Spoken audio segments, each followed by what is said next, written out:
पहा नवीन एपिसोड्स एकदम add free.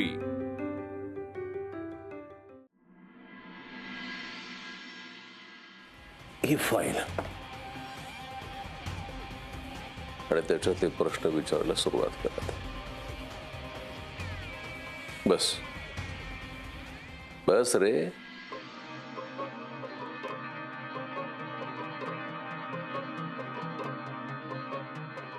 बसा.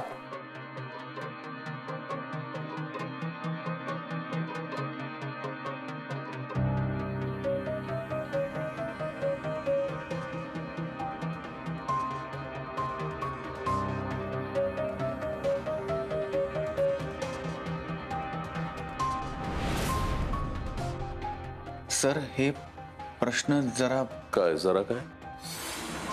अरे तुला काय कमी वाटतायत का? नाही नाही, तुला आणखीन त्याच्यामध्ये जर काही ऍड करायचं असेल तर बिनधास्तपणे करू शकतोस तू. कारण आय विटनेस आहेस तू ह्या सगळ्याच गोष्टीच. हो की नाही अनु?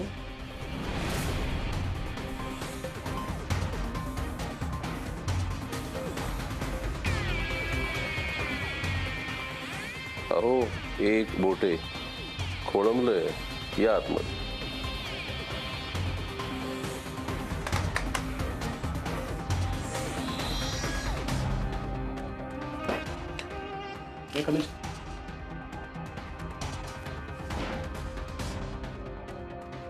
सर या. बसा. काय रे तुम्हाला काय झालं? अरे सिनियर आहेस ना यांचा, मग बस ना.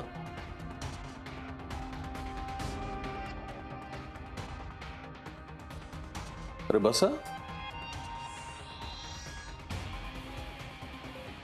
हा चला सुरू करूया. सर मला वाटतं आपण मिस अनामिकांना या सगळ्याची थोडी पार्श्वभूमी द्यायला हवी. कशाला? त्यांनी काय घोटाळे केलेत काय नाही केले त्यांना चांगलं ठाऊक आहे ना. त्यांनी घोटाळे केलेत की नाही हे अजून सिद्ध व्हायचं सर. आपण फक्त तसे आरोप केलेत, पण अजूनही हे आरोप चूक आहेत की बरोबर हे सिद्ध झालेलं नाही आहे. त्यामुळे जोपर्यंत ही चौकशी पूर्ण होत नाही आपण त्यांना दोषी मानू शकत नाही. आणि म्हणून मला असं वाटतं सर की आपण त्यांना एकदा थोडीशी पार्श्वभूमी द्यावी. हो द्या ना. सिनियर एम्प्लॉय आहात तुम्ही, ऐकावं लागेल ना आम्हाला, आहे की नाही? हा. तुम्हाला या ऑफिसच्या इंटिरियरचं काम 4 महिन्यांपूर्वी दिलं होतं, जे 2 महिन्यात पूर्ण होईल असा अंदाज तुम्ही सांगितला होता. पण फक्त एका कॅबिनचं काम पूर्ण झालंय, बाकी सगळं काम अपूर्ण आहे. त्यामुळे तुमच्या कामावर आणि मध्यंतरी वाढलेल्या बजेटवर कंपनीला काही प्रश्न आहेत. त्यासाठी ही चौकशी. कंपनीने ही चौकशी करण्यासाठी सौरभ पटवर्धनांना सिलेक्ट केले.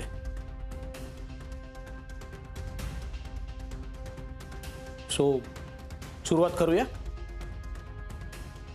संपूया लवकर.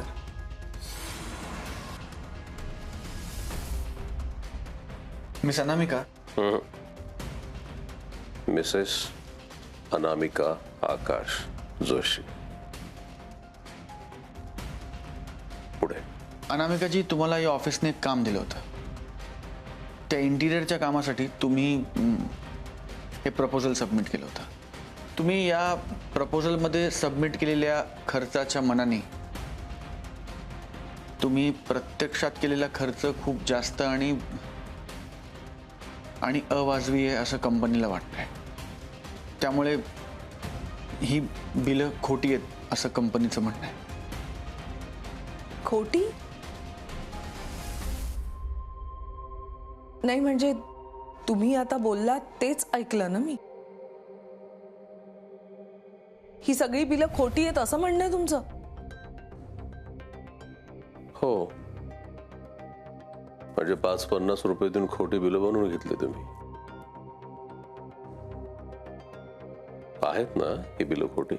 कसं आहे ना, तुमच्या कंपनीला मुळात खऱ्या खोट्याची पारखच नाहीये. आणि खरं काय खोटं काय हे ठरवणं तसंही हल्ली अवघडच झालंय नाही का? आणि माणसांचाच काही भरोसा उरला नाही तर निर्जीव वस्तूंचं काय बोलायचं? नाही, म्हणजे नेमकं काय समजायचं आम्ही? आहेत ना ही बिलं खोटी? सर, मला असं वाटतं की आरोप कंपनीने केलेत, त्यामुळे हे आरोप चुकीचे आहेत की बरोबर ते सिद्ध करणं किंवा त्या अनुषंगाने पुरावे सादर करणं ही कंपनीची जबाबदारी आहे. जोपर्यंत आपण मटेरियलचे मार्केट रेट्स, या प्रपोजल सारखं एखादं दुसरं प्रपोजल, त्याची कंपॅरिझन, हे सगळे रिपोर्ट्स मिस अनामिकांसमोर ठेवत नाही तोपर्यंत आपण त्यांना हा प्रश्न विचारणं चुकीचं आहे. सर, तुझं वैयक्तिक मत तुला कोणी विचारलं नाहीये पटवर्धन. Sorry sir. मी पुढचा आरोप वाचू? वाचा. तुम्ही कामगारांना योग्य प्रकारची कामाची विभागणी न करून दिल्याने तुमचे कामगार अनेक दिवस रिकामे बसले होते. असं असून सुद्धा कंपनी त्यांना नियमितपणे पगार देत होती. कंपनीचा असा आरोप आहे की तुम्ही कंपनीकडनं या कामासाठी जे पैसे घेतले ते योग्य माणसांपर्यंत पोहोचलेले नाहीत किंवा त्यात अफरातफर आहे. लोकांना त्यांचे पैसे मिळाले की नाही आणि कोणी किती तास काम केलं याचा एक वेगळा रिपोर्ट मी इथं देईनच. कसं आहे ना, माझे सगळे कामगार इथे ऑफिसच्या स्टाफ समोर येऊन काम करत होते, त्यामुळे त्याचा सगळा तपशील इथं देणं मला महत्त्वाचं वाटलं नाही. राहिला प्रश्न पैशांचा, तर माझे सगळे कामगार इथे अतिशय समाधानानं सगळ्यांबरोबर मिळून मिसळून काम करत होते. यावरूनच त्यांना त्यांचे पैसे मिळाले की नाही हे आपल्याला सहज कळतं. प्रत्येक काम, प्रत्येक हिशोब हा 2+2 4 असा नसतो. विश्वास, चांगुलपणा या गोष्टी अजून तरी सामान्य माणसाच्या आयुष्यात उरल्या आहेत. तुम्हाला हे काम कसं मिळालं? हा आरोप आहे? नाही, हा माझा पुढचा प्रश्न. तुम्हा दोघांच्या खासगी गप्पाने जे प्रश्न उत्तर आहेत ना तिकडे बाहेर जाऊन करा ना. आता इथे फाईल मध्ये जे लिहिलंय ना तेवढंच फक्त वाच. हे काम तुम्हाला वशिल्याने मिळालंय. वशिला ना? मी हेड ऑफिस मध्ये जाऊन एकबोटे सरांना भेटले होते, त्यांनी माझी सौरभशी ओळख करून दिली. हो ना सर? येस मिस अनामिका. मिसेस, पण मला एक गोष्ट कळत नाही, त्यांच्या कामाचं सॅम्पल किंवा ते इंटेरियर डिझाईनचं जे काही कोटेशन वगैरे जो काही प्रकार आहे तो कंपनीने मागवला होता असं मला कुठेच दिसत नाही. सर, मला वाटतं ही चौकशी औपचारिक कमी आणि अनौपचारिक जास्त होते आणि त्याची गरज नाही. मग नेमकी गरज कशाची? मी ही बिलं नेमकी कशाची आहेत याची आठवण करून देण्याची गरज आहे का? तुम्हा दोघांच्या चहा, कॉफी, पार्टी याची बिलं जी कंपनीने भरलेत याची आठवण करून देण्याची आहे का? तुम्हा दोघांच्या डेट्सचा जो काही खर्च कंपनीने केला याची आठवण करून देण्याची? हे खाजगी नाहीये? नाही सर, हे खाजगी नाहीये. ऑफिसची माणसं ऑफिसच्या कामासाठी जेव्हा ऑफिसच्या बाहेर पडतात तेव्हा त्यांचं ट्रॅव्हलिंग, चहा, नाश्ता, खाणं पिणं या सगळ्याची बिलं ऑफिस रिएम्बर्स करतं, त्याची परतफेड करतं. ही पद्धत आधीपासून ऑफिसला आहे. असं असून सुद्धा मिस अनामिका अनेकदा ऑफिसच्या कामासाठी बाहेर पडल्या स्वतःची गाडी घेऊन. तेव्हा त्यांनी पेट्रोलची बिलं लावली? नाही लावली सर. त्यांनी अनेकदा ऑफिसच्या कामगारांबरोबर आपल्या स्टाफसाठी चहा, नाश्ता, जेवण मागवले अनेक वेळा. त्याची बिलं त्यांनी कंपनीला लावली? नाही लावली सर.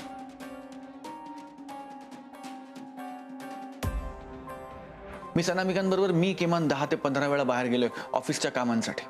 तेव्हा आम्ही जेवलोय, खाल्लंय, प्यायलंय, चहा कॉफी प्यायलोय. पण या सगळ्याची बिलं मिस अनामिकांनी कंपनीला लावली?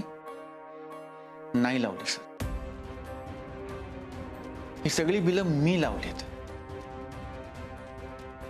कारण मला त्याच्यात काहीही गैर वाटत नाही. ते न्याय्य पैसे आहेत, ते मिस अनामिकांना मिळाले पाहिजेत. कंपनीने मिस अनामिकांना जेव्हा हे प्रोजेक्ट अप्रूव्ह करून दिलं होतं तेव्हा त्यांनी मिसेलेनियस एक्सपेन्सेस म्हणजे चहा पाणी नाश्ता ट्रॅव्हलिंग या सगळ्यासाठी एक वेगळं बजेट अप्रूव्ह केलं होतं. तसे रेकॉर्ड्स आहेत आपल्याकडे. आणि तुम्ही जर ही सगळी अटॅच बिलं बघितली तर तुमच्या असं लक्षात येईल सर की या चहा नाश्त्याची जी कॉस्ट आत्ता तुमच्या समोर दिसते ती कॉस्ट या अप्रूव्ड कॉस्टच्या 25% सुद्धा कमी आहे.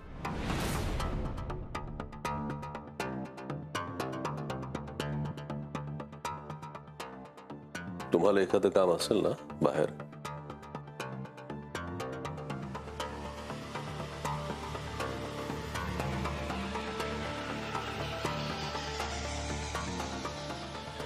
काय एवढं टेन्शन घेतोयस?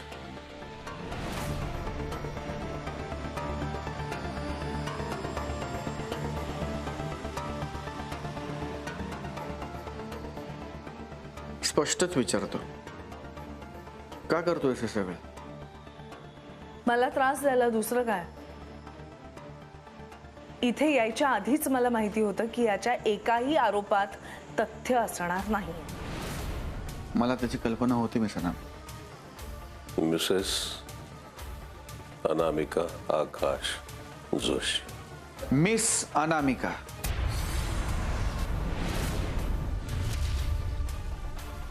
मला फक्त हे कळत नाही की तो इथे असा का वागतोय. कारण प्रश्न जर फक्त तुम्हाला त्रास द्यायचा आहे तर तो घरी तुम्हाला त्रास देतोच आहे, ऑफिसमध्ये का? तुझा नक्की प्रॉब्लेम त्यांच्याशी आहे की माझ्याशी?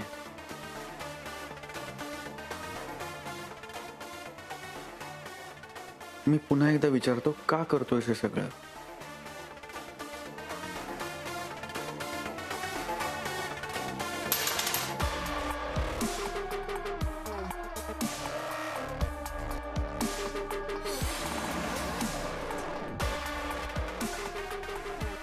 मी ह्या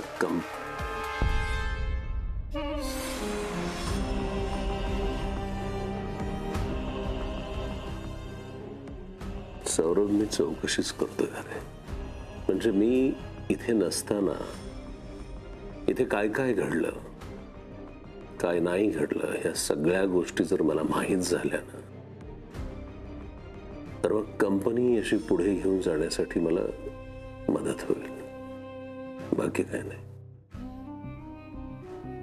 मग मी तुला एक गंमत सांगतो आकाश. मिस अनामिका या कंपनीच्या एम्प्लॉई नाहीत. त्यांनी फ्रीलान्सिंग बेसिसवर हे प्रोजेक्ट स्वीकारले. त्यामुळे खरं तर त्या या चौकशीला सामोरं जायला बांधील नाहीत. उरला प्रश्न कंपनी पुढे घेऊन जाण्याचा, तर या कंपनीमध्ये अजून इतर बरीच डिपार्टमेंट्स आहेत जिथे प्रॉब्लेम्स आहेत, जिथे इश्यूज आहेत. मी त्या फाईल्स तुझ्याकडे पाठवतो. हवं तर त्या डिपार्टमेंटच्या लोकांना तुला भेटायला सांगतो. त्यांच्याशी बोल, ते प्रॉब्लेम सोडव. त्यांनी खऱ्या अर्थाने तुला कंपनी पुढे घेऊन जायला मदत होईल.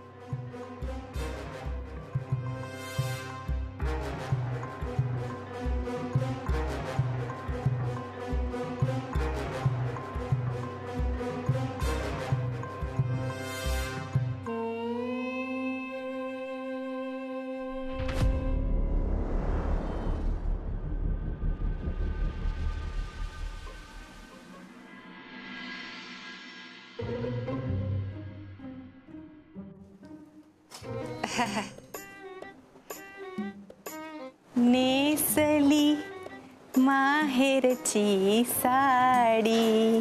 काय बाई, हा मदत करायला आलात काय?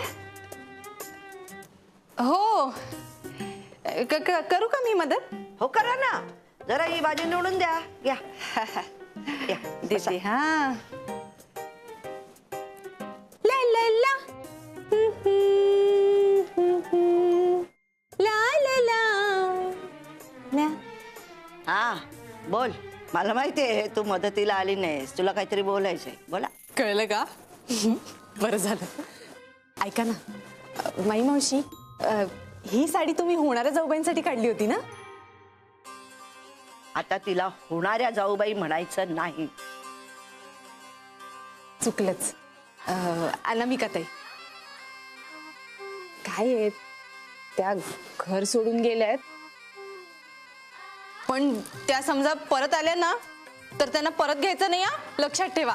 तिचं जाऊ दे ग, तुझं काय म्हणणं आहे ते बोल. हा, तर मला असं म्हणायचंय की आता अनामिका ताई या वाड्यात परत येणार नाहीयेत, बरोबर? आणि तुमची एकुलती एक सून इकडे आहे, नाही का? तिला देऊन टाका ना ही साडी. ही साडी मी घेऊ? घे. खरंच? अगं हो घे, आता तूच आहेस एकुलती एक सून, घे ती साडी, चांगल्या प्रसंगाला नेस, वापर. मावशी, अशी संधी मला मिळेल असं कधीच वाटलं नव्हतं. म्हणजे अनामिकाताई या घरातनं गेल्यात तसं व्हायला नको होतं. जे झालं ते वाईटच झालं खरं तर. सोडून गेली ती गेली, पण जायची सुद्धा काही पद्धत असते की नाही? एखाद्याला दुखवायचं म्हणजे त्याला सुद्धा काही सीमा असते की नाही? इतक्या वर्षांनी माझ्या सौरभच्या चेहऱ्यावर आलेला हसू तिने एका क्षणात नासवून गेली. आता मी सांगणार आहे सौरभला, ती ऑफिसमध्ये समोर दिसली ना तर तिच्याशी एक शब्द सुद्धा बोलू नकोस. बोलणं तर सोड, साधी ओळख सुद्धा तिला देऊ नकोस. खरंय. तिनं माझ्या सौरभचा ना आपण रडण्यासाठी दुसऱ्याच्या खांद्याचा वापर करतो ना तसा वापर केला. छान आहे बरं का साडी. एकुलत्या एक सुनेला छान दिसेल. हे मी काम सोडत असल्याचं लेटर आणि हे सगळे डिटेल्स नवीन इंटिरियर डिझायनरचे. तुमच्या बजेटमध्ये आणि तुमच्या वेळेत तो काम पूर्ण करून देईल. कोणत्याही प्रकारचे घोटाळे न करता वेळेत तुमचं काम पूर्ण करून देईल. तुला हे काम सोडून जाताना येणार अजून चौकशी कुठे संपली? झाला तेवढा तमाशा पुरेसा नाहीये का?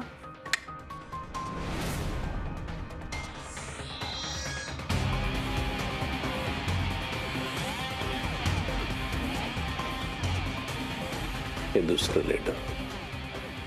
असं तुझ्यावर किती प्रेम आहे ना, एवढं सहजासहजी मी तुला इथून जाऊ देईल का सांग मला? सॉरी, माझ्याकडे दुसरा कुठलाच मार्ग नव्हता. मी कितीही प्रेमानं तुला थांब म्हटलं असतं तरी तू ऐकलं नसतं. म्हणून मग तुला अडकवून ठेवण्यासाठी हा कायदा.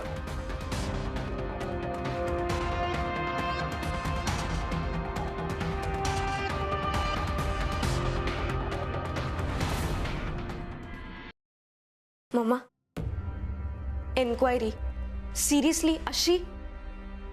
त्यांनी म्हणून कंपनी विकत घेतली का ग? बरं तू आणि काम पण नाही करत इथे, दुसरे डिपार्टमेंट आहेत ना त्यांना जाऊन छळ म्हणावं. राधा प्लीज. मम्मा, तो कंट्रोल करू बघतोय तुला, पर्सनल आयुष्यात नाही, आता तो ऑफिस मध्येही कंट्रोल करणार आहे. का ऐकून घ्यायचंय आपण हे? कारण तो माणूस कुठल्याही थराला जाऊ शकतो, काहीही करू शकतो. तू त्याला घराबाहेर काढलं होतं ना, तेच बरोबर आहे. हो, पण तेव्हा ते सहज शक्य होतं बाळा. आता ते इतकं सोपं नाहीये. काही नाही होणार आहे, तू माझं टेन्शन नको घेऊस प्लीज. हे म्हणणं सोपं आहे राधा. त्यानं माझं काही बरं वाईट केलं तर चालेल तुला? ऑब्व्हियसली नाही. एक्झॅक्टली. तसंच त्यानं तुझ्या वाट्याला गेलेलं मला अजिबात चालणार नाही. काही झालं तरी तो आपला कुणीतरी लागतो. कधीतरी तो माझा नवरा होता, आयुष्यभर तो तुझा बाबा राहणार आहे. पण सौरभनी आणि त्याच्या घरच्यांनी हे सगळं का सहन करायचं? कशासाठी? आणि मला सांग, त्यांनी कधीतरी वाड्यात शिरून माई मावशीला काही केलं तर काय करणार होत आपण? काय नॉनसेन्स पण आहे ग, फालतू. हे बघ बाळा, आकाशला कधीच माणसांची नात्यांची किंमत नव्हती, ती आजही नाहीये. पण आपलं तसं नाहीये ना बाळा. आपण ही सगळी इतकी छान माणसं जोडली आहेत, त्यामुळे डोकं चालवून वागायला हवं आपण काही काळ. काही गोष्टी सहन कराव्या लागल्या तर त्या कराव्या लागतील. अगं, पण तो एका रात्रीसाठी आला होता ना. राधा, जायचं नावच काढत नाहीये फालतू. Radha, mamma listen to me. जेव्हा तू लास्ट टाइम त्याला फाईट दिली होतीस तेव्हा तू पण 20-22 वर्षाचीच होतीस ना, माझ्यासारखी. तू तुझ्या नवऱ्यासमोर पडतं घेतलं नव्हतंस. सो आता मी आकाश जोशी समोर पडतं घेणार नाहीये. वाईट माणूस हा वाईट माणूसच असतो, नात्याने माझा बाप असला तरी. तू बघच आता मी काय करते ते.